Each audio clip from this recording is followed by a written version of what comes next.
Brought to you by Madhav Bagh. Madhav बाग हृदय संगिनी या आरोग्य योजनेचा लाभ घेण्यासाठी आजच मिस्ड कॉल द्या 022 48 96 82 82. सभेची निवडणूक जर पाहिली तर 5,71,00,000 मतदार होते. हेच 2024 ची विधानसभा निवडणूक पाहिली तर 6,45,00,000 मतदार झाले. अवघ्या 4 महिन्यात ह्या निवडणुका झालेल्या आहेत. त्याच्यामध्ये 74,00,000 इतके मतदार हे कसं काय वाढू शकतात? मला तुम्ही जे आकडे सांगितले ना त्याच्याबद्दल थोडं स्पष्टीकरण द्यावं लागेल. कारण तुम्ही आकडे काही वेगळ्या वेगळ्या गोष्टी एकत्र करून सांगता. नाही, हे त्या राजकारण्यांनी मांडलेले आकडे बरं का, ते आम्ही नाही मांडत आहोत. राजकारण्याचे आरोप फक्त आम्ही स्क्रीनवर दाखवत आहोत. नाही, मी आपल्याला क्लिअर केलं की राजकारण्यांबद्दल मी बोलणार नाही. मी प्रोसेस बद्दल जे मुद्दे उपस्थित केलेले आहेत त्याबद्दल निश्चित बोलेन. आपण प्रोसेस बद्दल मुद्दा असा उपस्थित केला आहे की 4 महिन्यामध्ये मतदारांच्या संख्येत 74,00,000 एवढी वाढ कशी झाली, हा मुद्दा आहे. राईट. आणि त्याच्यासाठी आपण जे आकडे सांगितलेले आहेत त्याच्याबद्दल मी बोलतोय. आपल्याला कल्पना आहे की महाराष्ट्रामध्ये या विधानसभा निवडणुकीत 9.70 कोटी 9,70,00,000 एवढे मतदार नोंदणी झालेली होती. आणि आपली जी विधानसभा निवडणूक झाली त्या विधानसभा निवडणुकीमध्ये याच्यापेक्षा मला वाटतं 40-45 लाख कमी वोटर्सची संख्या होती. म्हणजे मला वाटतं, मला एक्झॅक्ट आकडा आता आठवत नाही, पण लोकसभेच्या वेळेस आपण जी मतदार नोंदणी झालेल्यांची संख्या जाहीर केली ती काहीतरी 9.27 किंवा त्या दरम्यान होती.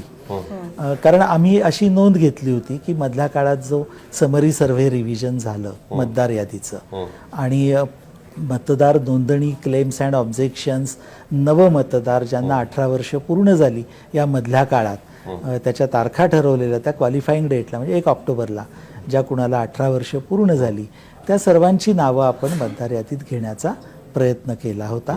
आणि साधारण 45 ते 50 लाख एवढे मतदार आपले मतदार यादीतलं रजिस्ट्रेशन वाढलं होतं या 2 निवडणुकांमध्ये. हा झाला पहिला भाग. आपण मगाच्या 2 आकड्यांचा उल्लेख केला ते आकडे मतदारांचे आहेत. म्हणजे याच्यापैकी किती मतदारांनी मतदान केलं. आपल्याला कल्पना आहे की मतदान कमी झालं असं आपण लोकसभेत किंवा त्याच्या आधीच्याही निवडणुकांमध्ये अनेकदा म्हणत असतो.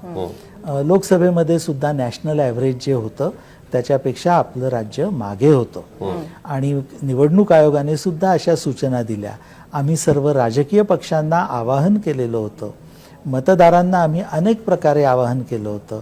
त्याच्यासाठी वेगवेगळे उपक्रम राबवले होते की आपण घराबाहेर पडून मतदान करा. मतदानाप्रती अनास्था ही योग्य नाही. आपल्याला आपल्या राज्यघटनेने दिलेल्या या हक्काचं रक्षण करायला पाहिजे आणि तो अंमलबजावणी करायला पाहिजे.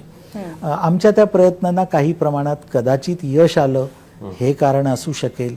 दुसरं कारण असं असू शकतं की जे नवमतदार नव्याने रजिस्टर्ड झाले त्या 46 लाखामधले सुद्धा त्यांची संख्या लक्षणीय होती. त्यांनी उत्साहाने मतदान केलेलं दिसतंय. म्हणजे थोडक्यात सांगायचं तर याची वेगवेगळी कदाचित समाजशास्त्रीय, राजकीय, सांस्कृतिक, मानसिक अशी कारणं असू शकतात. त्यामुळे मतदारांची संख्या अचानक अशी कसं काय वाढली, मतदानाची टक्केवारी कशी काय वाढली याची उत्तरं शोधणं हे मला वाटतं अनेक विषयातल्या तज्ज्ञांचं काम आहे. थोडक्यात बेसिकली किरण कुलकर्णींना हे सांगायचं आहे की जी मतदानाची संख्या आहे ती वाढलेली आहे आणि हे ते आकडे आहेत की मतदानाची संख्या वाढल्यामुळे ऍब्सोल्यूट नंबर ऑफ वोटिंग हे लोकसभेच्या तुलनेमध्ये विधानसभेमध्ये जास्त झालेलं आहे आणि त्याच्यामुळे ती आकडेवारी त्याच्यामध्ये दिसतेय. मतदार नोंदणी आणि मतदानाची संख्या याच्यामधला फरक हा त्याच्यामध्ये दिसतोय. कुठेतरी आरोप करताना कन्फ्युजन झालंय का हा एक मुद्दा त्याच्यामध्ये राहतो. आणि मला प्रेक्षकांना एकच सांगायचं आहे की तुम्ही इलेक्शन कमिशनच्या वेबसाईटवर गेलात आणि जर तुम्ही सुद्धा डायरेक्टली तुलना करून बघितलं या बाबतीमध्ये की विधानसभा आणि लोकसभेमध्ये काय फरक आहे, मतदानाची संख्या किती झालेली आहे, इन ऍब्सोल्यूट नंबर्स किती झालेली आहे, तर त्याची उत्तरं तिथे सुद्धा मिळू शकतात. मला वाटतं आपण पुढच्या आरोपाकडे वळूया. ओके.